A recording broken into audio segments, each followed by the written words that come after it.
Welcome to the final stream. Interesting. The final stream just before we start building that project I told you about at the very first time that we shall be building a project in FastAPI. It's been such a journey, and I am confident to say it's been a successful one. So today, my target would be to learn about static files, testing, and debugging. So yeah, let me try to achieve that starting right now and just confirming that my audio is okay and doing well. So yes, static files. They say you can serve static files automatically from a directory using static files. Okay, so they say use static files. The first thing they're saying is import static files, mount a static files instance in a specific path, and they say this works from Python 3.8 and above. We have the first line of code having FastAPI imported from FastAPI. Then we have from FastAPI.static files, import static files, and this is what they mentioned up here. They say you can serve static files automatically from a directory using static files. Okay, so import static files, which is this. Okay, we have imported it. Then they're saying the next thing is to mount a static files instance in a specific path. And they're saying app.mount, okay, /static, okay, this is a path. Then static files directory, it's a static files, okay, which is an instance, okay, so this is an instance of static files, which is being mounted on a path called static, okay, this is how I understand it.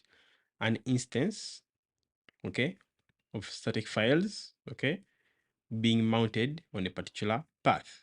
So it's what I understand by this statement. Mount a static files instance in a specific path, and they're giving it a name of static. Okay, so when you go on to read, they're saying you could also use from starlet.static files, import static files. FastAPI provides the same starlet.static files as FastAPI.static files, just as a convenience for you, the developer. But it actually comes directly from starlet. So they're going to explain what is mounting.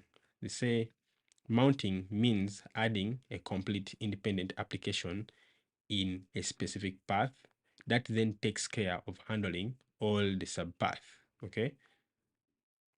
And then they're saying this is different from using an API router, as a mounted application is completely independent. The Open API and docs from your main application won't include anything from the mounted application, etc. Okay, you can read more details about this in the advanced user guide. Okay, and this is something we're going to check. We shall be reading a lot from time to time, but we need to prove this. Okay, if I copy this, okay, and I maybe I can copy the first one. Okay, import the static files, put it right there. Okay, then go on to have this mounted one. Okay, I can just put it at the bottom. Okay, save. Our server has been refreshed, so there's an error message that needs to be fixed. So it says runtime error, directory static does not exist. Okay, so this directory equals to does not exist, so I need to create it. Okay, so I can create a directory here called static. Okay, like that, and let's see if I save. Let me go to the bottom, say runtime error, directory static. Let me try to kill the server, okay, and see. Unfortunately, there's a way I kill the server. I need to get the current running process using this method. Then PID is this, so I need to say kill -9. Okay, so it should be dead. Okay, so we have killed it. Try to run it again. Directory static does not exist. So the question should be, in which directory is it looking it for? Okay, is it in the same level with main, or is it looking for it uh, in the root? Okay, at this level. Let me undo that. Okay, and try to create one here just to see just to understand how is it actually working. Okay, run it. Yeah, so it's looking for one in the actual root, not this one inside. So I'll delete this other one, move it to trash, and that is good. Close here. So yeah, so I think it looks for the one in this, in the root by default. Okay, but I'm guessing this directory the path can be changed. So if I come back, if I go to localhost /docs, okay, and I expand it, are you seeing we don't have that stuff here? Okay, there's nothing concerning that. Okay, and why? If you read, where is it?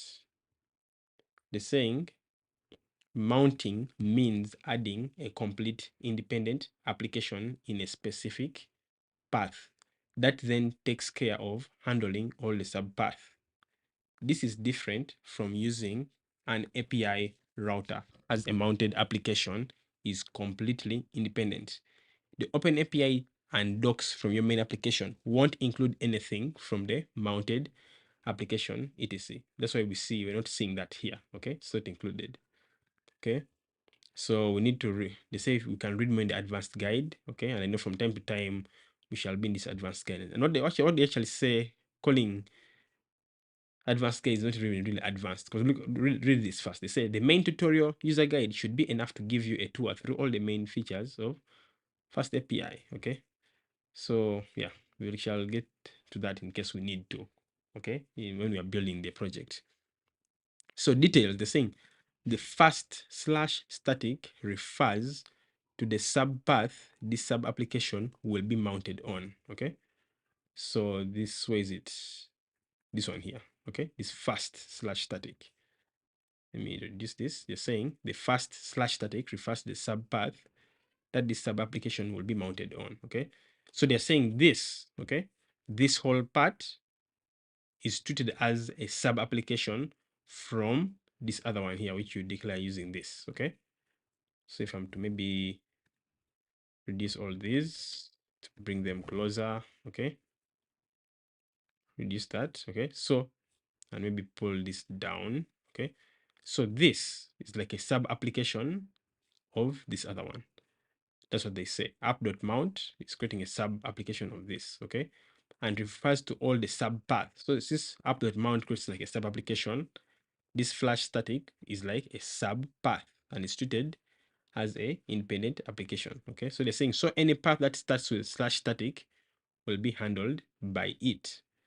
Then they say directory equals to static refers to the name of the directory that contains your static files. Okay, and like we just discovered, we created it in our root. Okay, so all our static files will be here.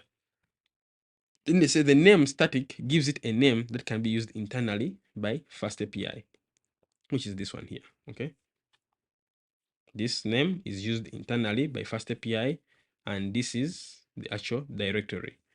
After that, they say all these parameters can be different than static. Adjust them with the needs and specific details of your own application. Then they say more info. For more details and options, check Starlet's docs about static files. Okay, so yeah, this is an option where we can come here and look at how Starlet works with that. Okay, but yeah, I don't want to go into this kind of stuff. Okay, and templates, and yeah, my goal here is to simply build backend APIs. Okay, but if you're interested in that, you can try it out and maybe go to, I don't know, you can experiment. Okay, but my goal is to simply learn pure development. Maybe soon we shall do that. Okay, maybe in the application we shall be building, in case there's need for static files, then we shall do that. Okay, but I guess for now this should be good enough. Okay, that if we want to deal with static files, we simply import static files, then we mount, okay, an instance. Okay, like in this case, this is an instance of static files in a particular path, and that is it. Okay, so let's continue. Next step, we need to talk about testing. Okay, and for those of you who are here and you don't know what static files is, you can even simply go about it. Okay, so that's something hard to wrap your head around. Okay, Okay, if you look at this is a very simple explanation. Okay, that a static file is simply any CSS, JavaScript, or image file. Okay, any CSS, JavaScript, or image which is not dynamically generated by your application. So let's continue to the next topic, which is testing. Okay, so they're saying, thanks to Starlet, testing FastAPI applications is easy and enjoyable. It is based on HTTPX, which in turn is designed based on requests. So it's very familiar and intuitive. With it, you can use PyTest directly with FastAPI. This is very good to know, okay?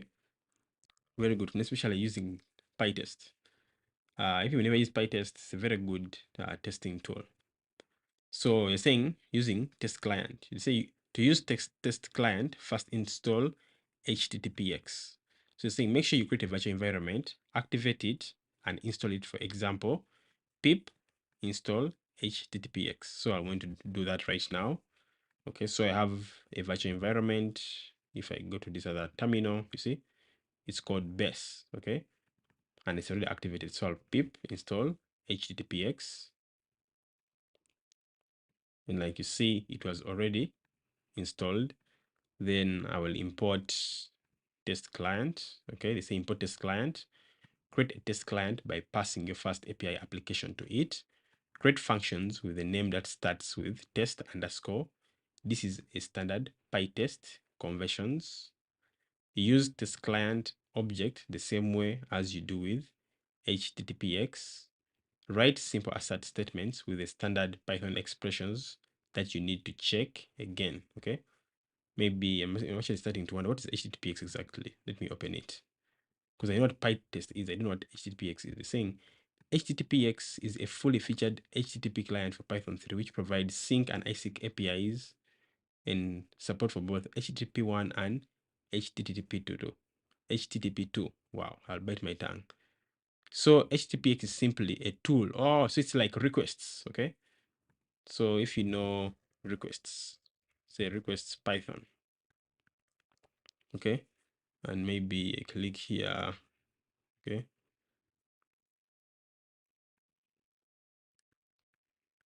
So say request is a simple yet elegant HTTP library. So look like, so just like requests, HTTPX is also another test client. Okay. So yeah, sometimes it's good to navigate off the main documentation just to see what you're studying, what it's all about. Okay. So HTTPX is a test client. Okay. So let's continue down here. So you see the import test client. The first import, of course, FastAPI from FastAPI, then test client. Okay. From FastAPI.test client. They create an instance of FastAPI. Then you have a simple path operation. Then now finally have test client, okay, where the test client receives app as an argument. Okay. Then after that, you see they say all the test methods, okay, should start with test underscore read main. Okay. So they're saying response equals to client dot get. Okay. So they're making a get request to this. Okay. So if I read here, yes, they say use the test client object the same way as you do with HTTPX. So it works the same way, okay, as the client for us, okay? But remember to use test client, we must have HTTPX first installed, okay?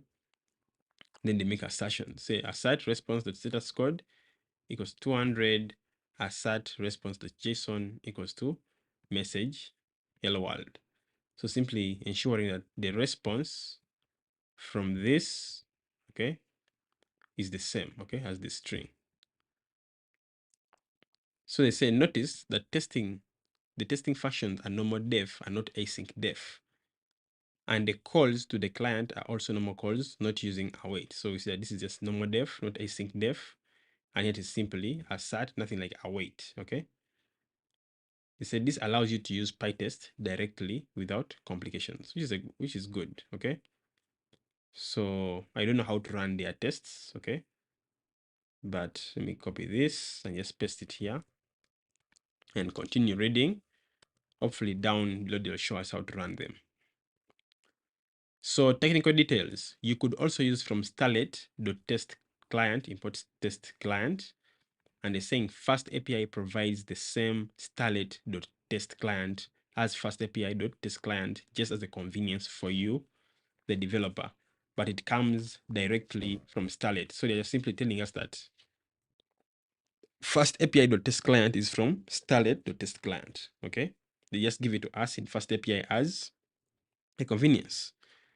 Tip: if you want to call async functions in your tests apart from sending requests to your FastAPI application, for example, asynchronous database functions, have a look at the async tests in the advanced tutorial. Okay, so yeah, there's this other part. Okay, but this is something we can only look at probably when we shall be building our application. Okay, so yeah, let's leave this for now, but we shall read it, of course, when we come to that stage. Okay, so let's go on. They're saying separating tests in a real application, you probably would have your tests in a different file. This is obvious.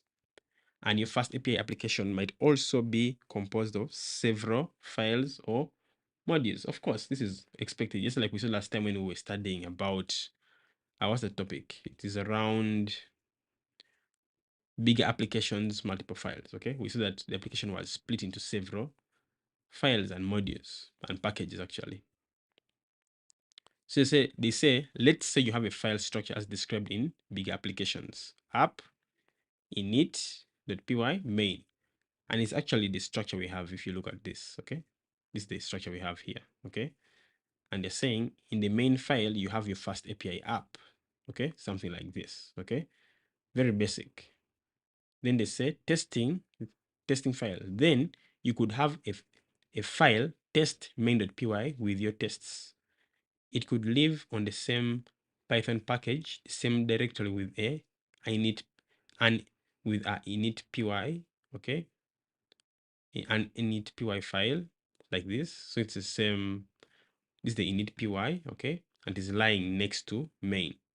So you start with test underscore, then main refers to this main module. Okay, so in other words, in this file, test main.py is for writing tests associated with main.py. So they say because this file is in the same package, you can use relative imports to import the object app from the main module. Okay, so you see what they're doing. Okay, they have the test client imported. Then here they're saying from main import app.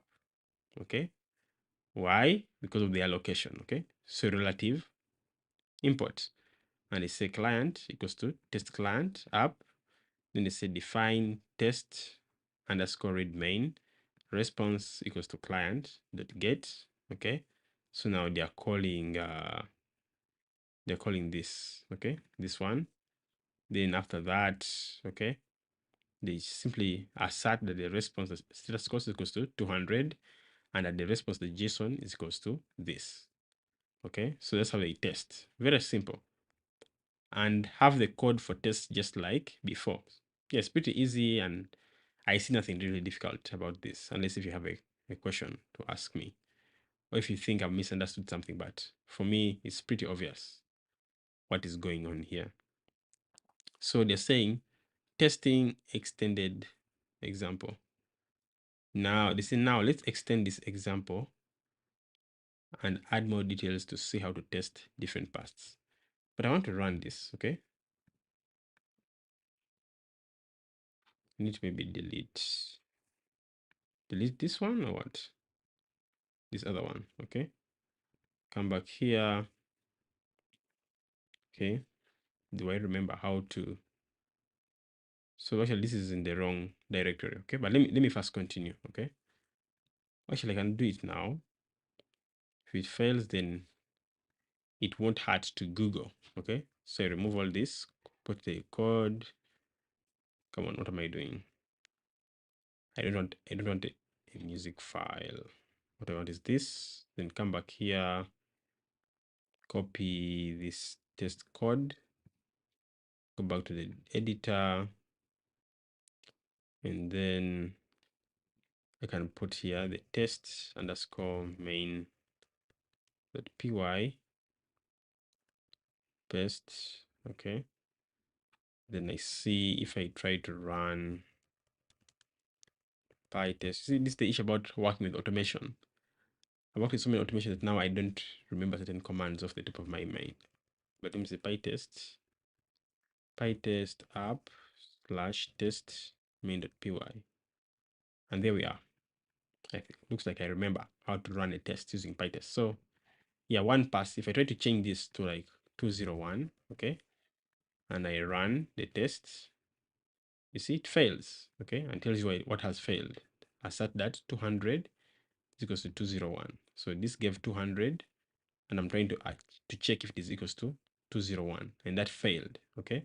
So the test failed. So for it to pass, I have to change this to 200, okay, because actually in our main.py, this will return automatically a status of 200. So yeah, I have to run that again, pytest app slash test.main.py, and there we are, one passed, and it's looking good. So I will continue. So testing extended example. Now let's extend this example and add more details to see how to test different paths. So they have the extended FastAPI app file. So let's continue with the same file structure as before. Okay. So it remains the same. And so let's say now that the file main.py with your FastAPI app has other path operations. It has a get operation that could return an error. It has a post operation that could return several errors. But both operations require an X token header. Okay.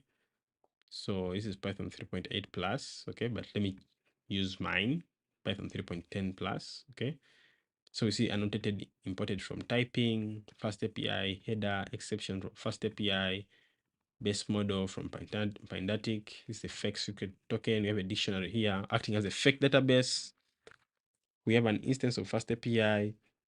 You have item, which is a Pydantic base model with the required ID and title, which should be strings, and the description it can be string or none, and by default is none, meaning it's optional. And then we have some path operations, okay, for getting an item, getting for posting, okay, an item. So we see that if there's no token in the header, an exception is raised, okay. If an item is not in the database, an exception is raised, else they return the item. So here, so if the token is not correct, okay, there is an exception. If the item is not in the database, they do same thing, there is an exception, okay. Otherwise, they add a new item to the database, which is of course a dictionary in our case, and then they simply return it. So when it's extending test file, then you could update main test.py. So let us update our main.py with this code. Okay. Actually, I didn't have to spend time explaining this one anymore, because I'm sure by the time you've watched all my learning sessions, I'm sure you know what's going on. So let's go on. So extending the test file, the import test client, don't forget that. And then the import from main, import app, okay. Then app is given as an argument to test client, okay. So we have here the first test called root item. They say client dot get items slash foo, okay. Foo is the path parameter, and items is this path. If you look up here, this is the path we are calling, okay. Items slash foo, where foo is the item ID, okay. And if you scroll up here in the dictionary, you find that there's a key called foo, okay, a key called foo. And when you search this dictionary with the key called foo, you should get in turn this other dictionary here. So if I scroll down, item slash foo, then they pass a token called x token this, okay. But if you look at the token they're going to look for, okay, it has to be equals to this, okay. It has to match. So they say await response status code equals to 200, await response.json equals to this. Okay, why should it be this? Because this string, okay, should be equals to the response from what this endpoint is going to give us. Okay, and if you go up to here, okay, and you return, for example, you say fake db foo, it should give you this, exactly this. Okay, so that test, depending on that, the test should either fail or pass. If you look at another test, which says test read item bad token, okay, they do client.get, okay, then they send the request to item slash foo, and this time the header they send, which is this X token header, is simply a wrong one. Is it hail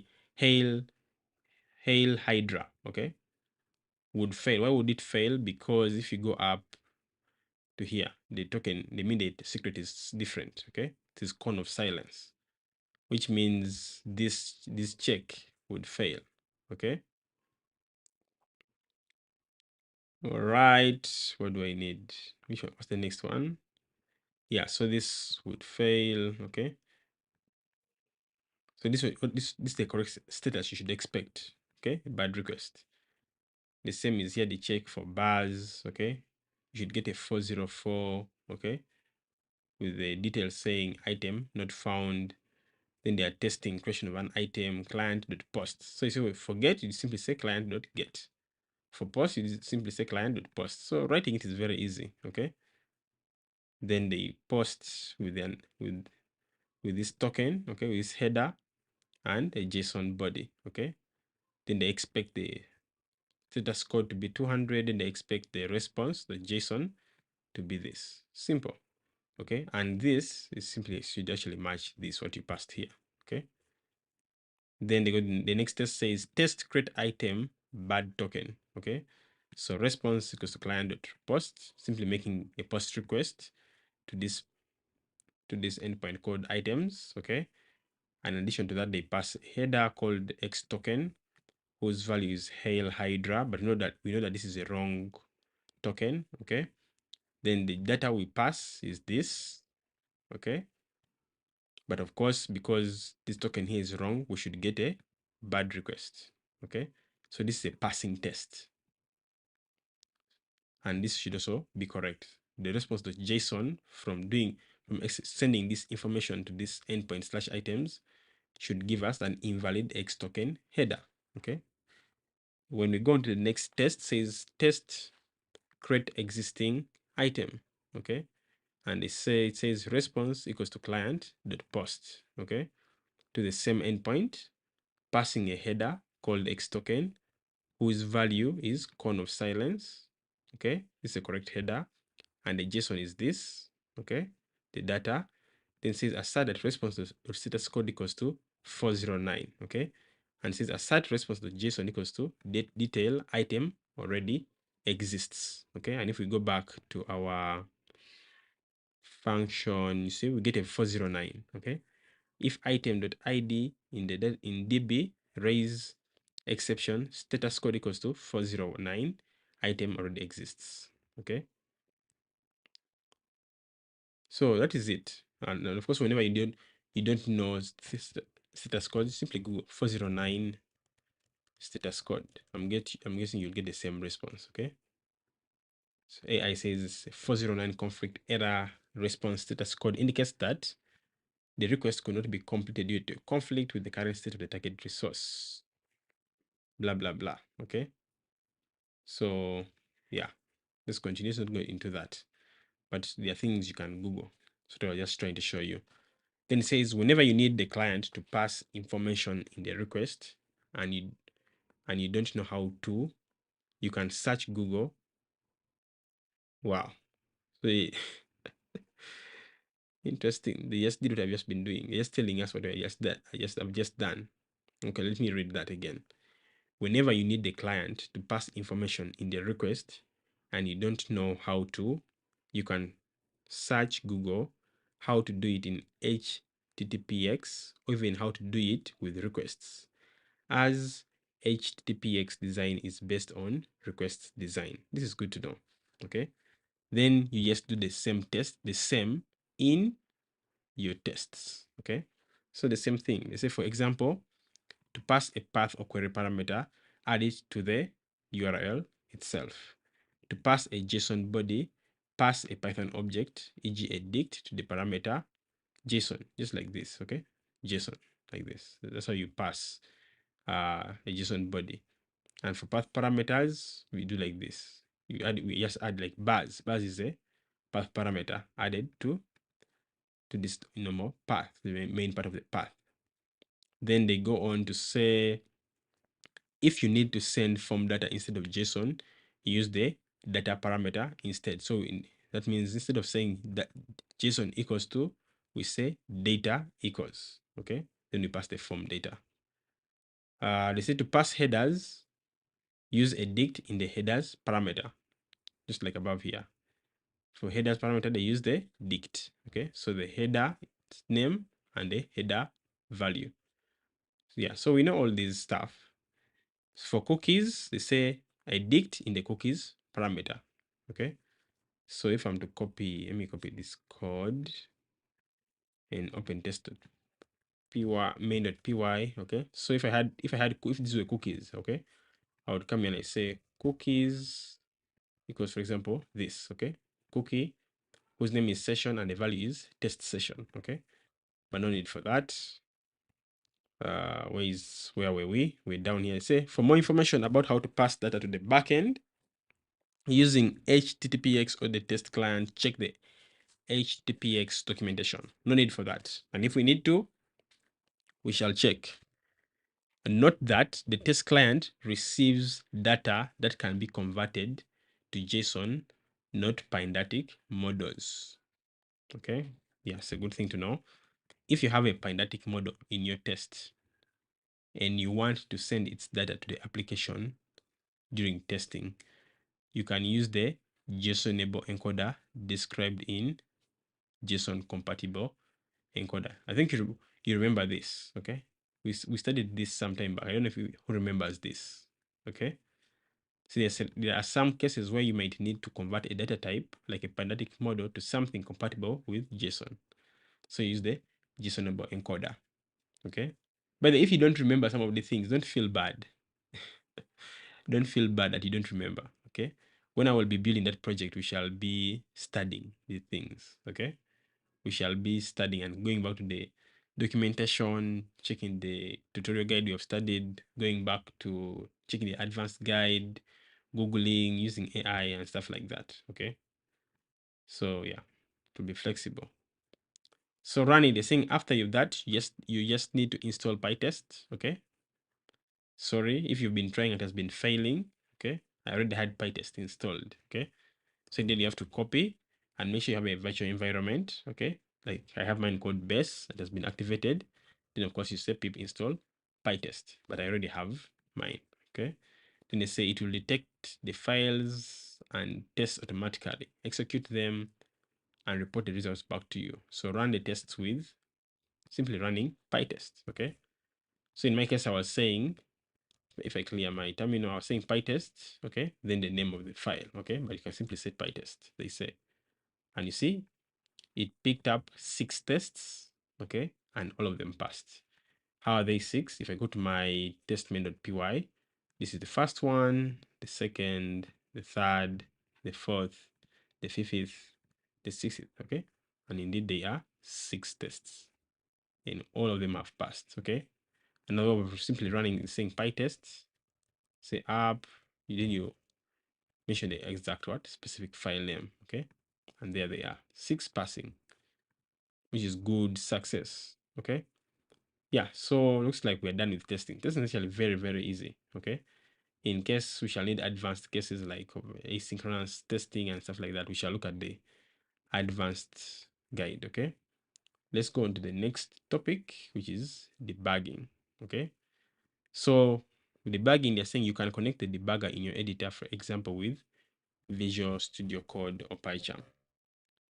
Just a moment. I hope all this makes sense to you, okay? For me at this point, I feel like I understand enough and I can't just wait to start building things. I really understand enough. I don't see what is actually complicated. All I need is just to build that project and keep going back to documentation, researching things here and there, and yeah, I'll be very fine and very good with this. I have a slight disruption here. Let me deal with it. All right, I'm done. So let's continue. They say call UVCon. In your FastAPI application, import and run UVCon directly. Okay. So they say import UVCon. Okay. Then they say if name equals to main, uvcon.run. Okay.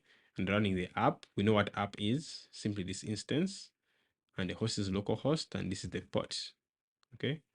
So let me just copy the same to keep it as pretty basic. So here we are. Okay. We've imported UVCon, FastAPI, instance of FastAPI, simple path operation, and then UVCon.run. Okay. About name equals to main. I think we know this. Okay. Being a Python developer, we should be knowing this. They say the main purpose of the underscore name underscore equals to main is to have some code that is executed when your file is called with Python my app.py, but it's not called when the other file when another file imports it, like in from my app import. So ideally, this if statement, doing this if statement prevents this code, okay, this module from being executed when it is imported. As simple as that. It won't be executed when you import it. That is why we have this line of code. And I'm sure all Python developers, by the time you're studying FastAPI, you know Python. So yeah, no surprises about that. So where do I go to? Okay, so more details. Let's say your file is named myapp.py. If you run it with Python myapp.py, then the internal variable underscore name underscore in your file, created automatically by Python, will have value as string main. Okay, the variable this will have a value main. So the section uicon.run app, okay, will run. So this won't happen if you import that module, which is correct. Okay. So if you have another file importer that py with from my app import app, okay, in that case, the automatically created variable inside of my app.py will not have the variable underscore name with the value of main. So the line this will not be executed. Yeah, we know this. So that's what you're saying actually. For more information, check the official Python docs. I don't need to go there. Okay. So once we're done with that, they're saying run your code with your debugger. So saying because you are running the UVCon server directly from your code, you can call your Python program, which is your FastAPI application, directly from the debugger. So they're saying, for example, in Visual Studio Code, go to the debug panel. Okay. Do we know where the debug panel is? Expand this.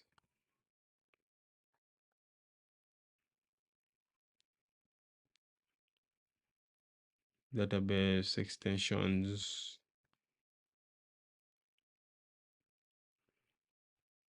Okay, this is the one, I guess. Okay.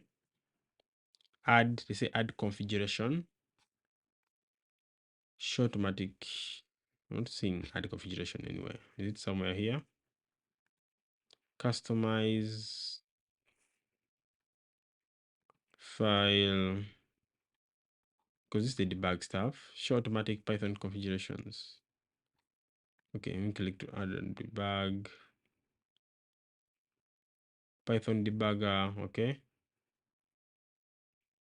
Let me read this. They say go to debug, add configuration, select Python, run the debugger with the option Python current file integrated terminal.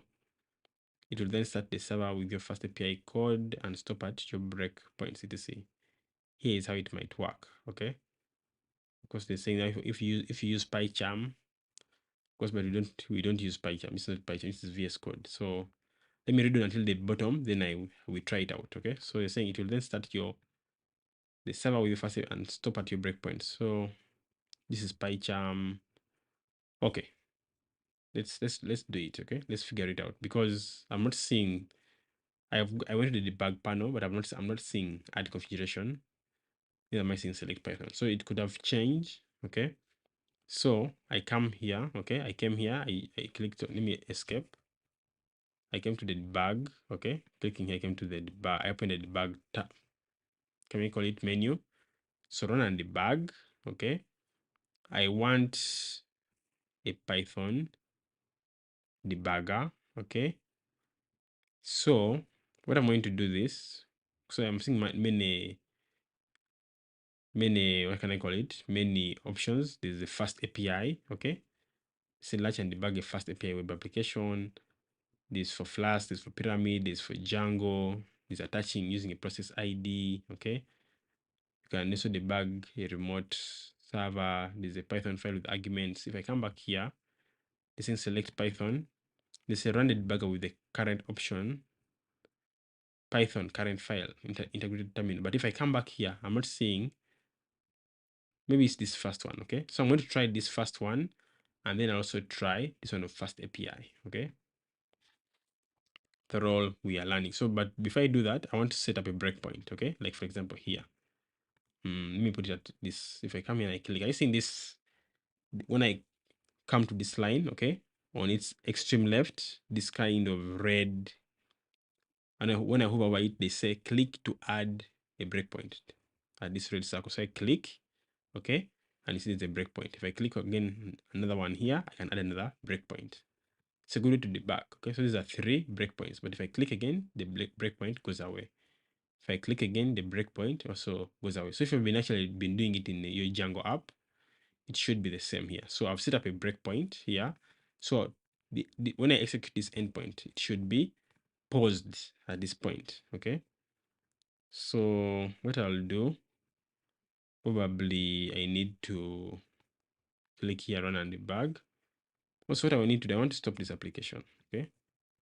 Let me see. I want to kill it. There's a command that I had. Okay, so I want to kill -998.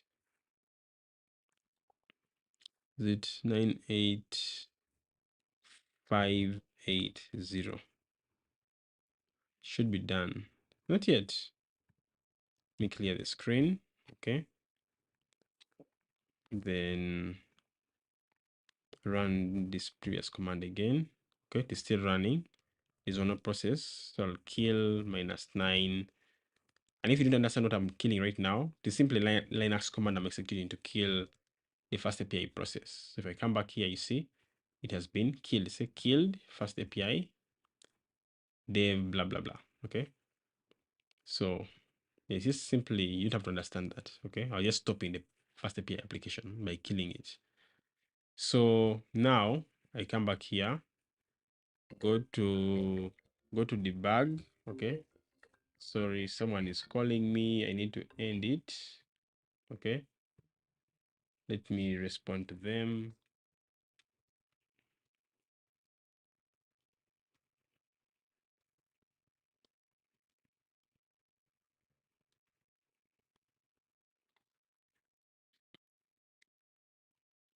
Okay, I'll send them a message, so I guess we can continue with debugging. So I'll go to run and debug, Python debugger. Let me say debug the current file, the currently active Python file.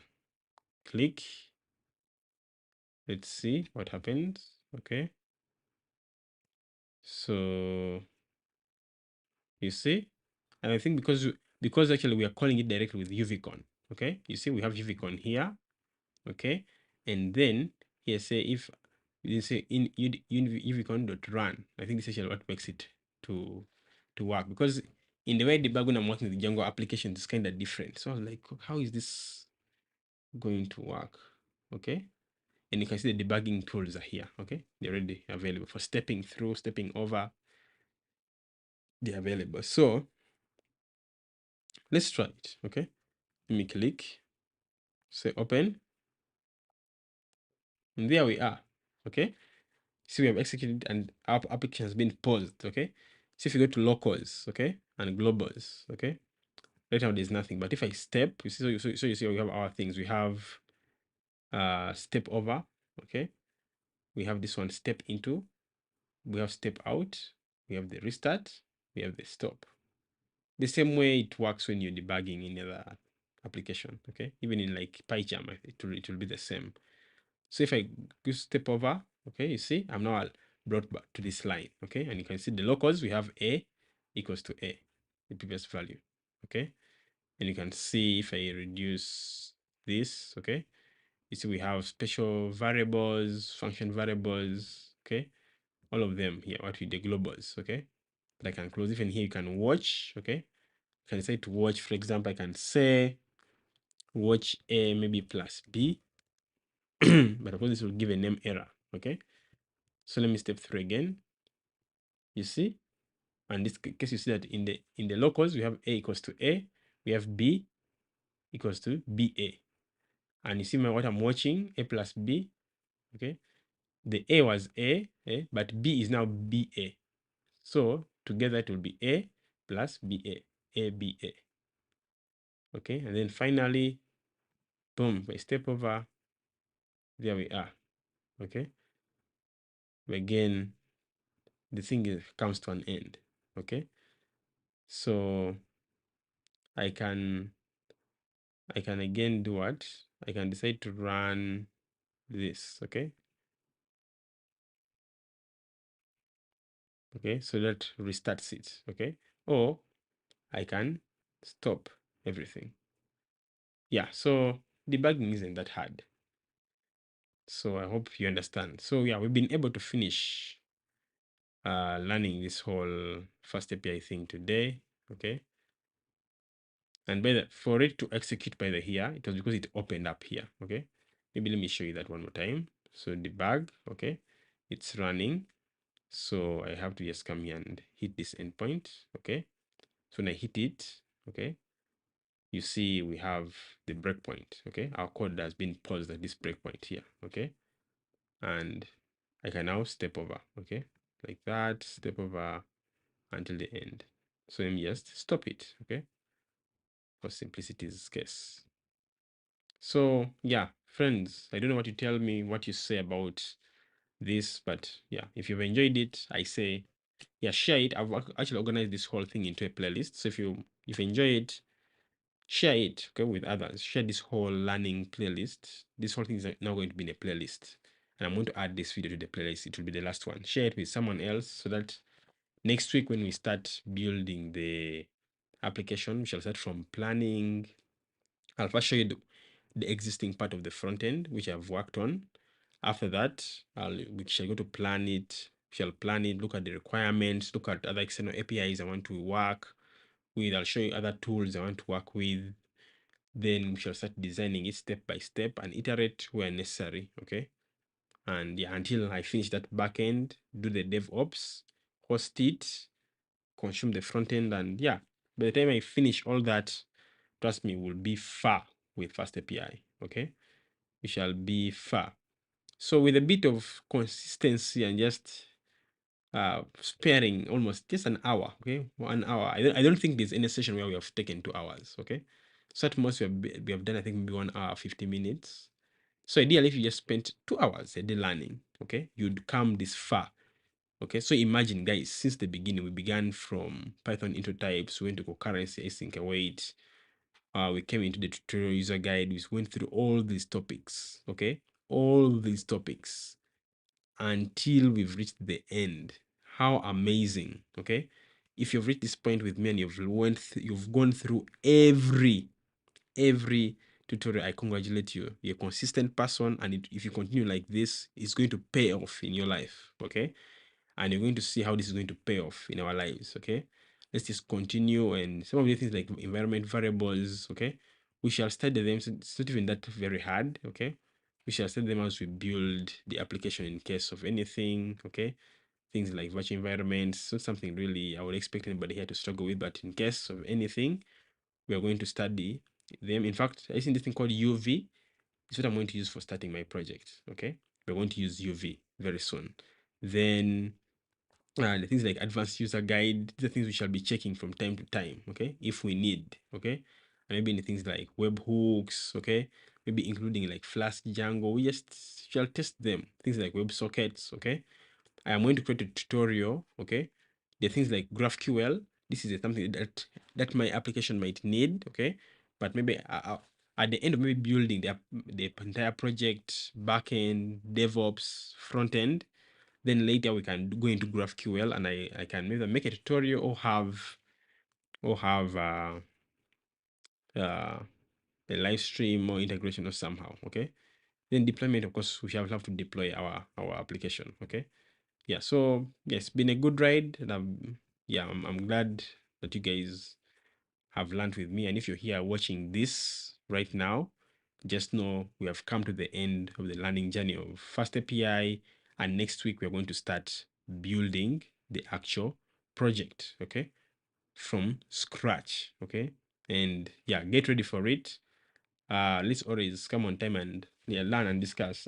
Lina says FastAPI documentation has been enjoyable. We cannot wait to see it in action as you build. Thank you for the kind words. I really appreciate Linus. You've been one of the most consistent person I've known on this learning journey with me. Yeah, so we're going to learn together, okay? Just like you've seen me learning FastAPI with you, okay? We are going to continue. We shall build that application together. You'll see me make mistakes. You'll see me check the documentation again. You'll see me maybe ask AI or ask Stack Overflow or Google Things or check things on GitHub to see how other people build, okay? Because I'll be comparing. I have to check GitHub to see sometimes how do people build their projects, okay? How do they work with authentication, okay? Maybe we prompt AI to show us, then we compare with what we have studied, okay? Then we go to GitHub and see on an important project how they have done it, okay? So yeah, we shall be learning and experimenting, but of course the first step we have to do next week is I'll just show you the front end, then we start the planning, okay? With the requirements, we design some things, okay? I have designed API I'm going to be working with. I'm going to show that API, okay, and how we have to go through step by step, okay, and also I have to show you how my database is going to look like, okay, and we have to do calculations on like how much data do we need for this database, okay, and how other tools involved, okay. So I'll talk about that design at a very maybe high level, and then maybe slightly low level. Then as we go on and on, I continue expanding and reiterating that design as we learn together until I finish building the backend. Then of course, when the backend is done, the next thing we need to do is to implement what is it called? The DevOps part, okay? Handling things like Docker, okay? Handling things like Kubernetes, handling things like tools like Kafka, okay? Ansible, GitHub Actions, okay? The CI/CD pipeline, of course, with GitHub Actions, maybe using a cloud tool like AWS. After that, we shall have to go now to, is there anything I've forgotten? Yeah, maybe now integrating stuff like what is it called now, the front end, okay, making the front end consume the backend and complete it, okay, then fixing things like domains, production environments, and yeah, get it all done and set up. Yeah, when that is done, then I can say I'm now a master at building full stack applications using FastAPI, okay, but of course the goal will be the backend, okay, then the front end next, okay, so these two combined. So the front end Next.js, the backend FastAPI, and whenever we need to create the FastAPI application to be, can I say, microservice, then we shall break things, okay? We shall break things and create a microservice in case it's necessary, okay? If we reach a point that microservice is not working, we break again into a monolith, okay? I mean, that's how I learn my things. I break and fail, do and learn. By the time I'm done, I'm an expert at something. I'm not afraid to fail. Okay, failing is a very good thing. That's how I learn. Okay, so yeah, brace up for more learning. Working through documentation like this is just the first step. Okay, this is stream what, 30 or 31. Okay, but this is just the beginning. Okay, this is part one. All these 30 streams which we have taken for learning are just one. Okay, I want you to have that in your mind, that all these 30 streams that we have, and again, if you've not watched them, please do. Okay, I know maybe slow, but you can watch at 2x speed. So all these 31 or 30 streams that we have had so far is step 1. Understand that. Okay. Step 2 is building the application. Okay. That's where now the real learning is going to happen when we build it. Okay. So yeah, get ready next week. We shall start building it. And after that, of course, I won't be making tutorials on other things. So yeah, like this video, share the videos with your friends, anybody you think who can benefit from this. And of course, next week I encourage you to share everything with people you know whom you think can benefit from this. Because I want to give as much as I can. And if you can invite people, well, that would be nice, okay? So that we actually not selfish, okay, but open. So with that said, I congratulate myself and yourself for coming to the end of this learning journey, which is just step 1. And our next step will be next week, where we start planning and building the backend. Thank you for learning along with me. Have a good evening, good morning, a good night, good afternoon, wherever you're in the world. So bye for now. And again, subscribe, share, and let's meet next week. Bye for now.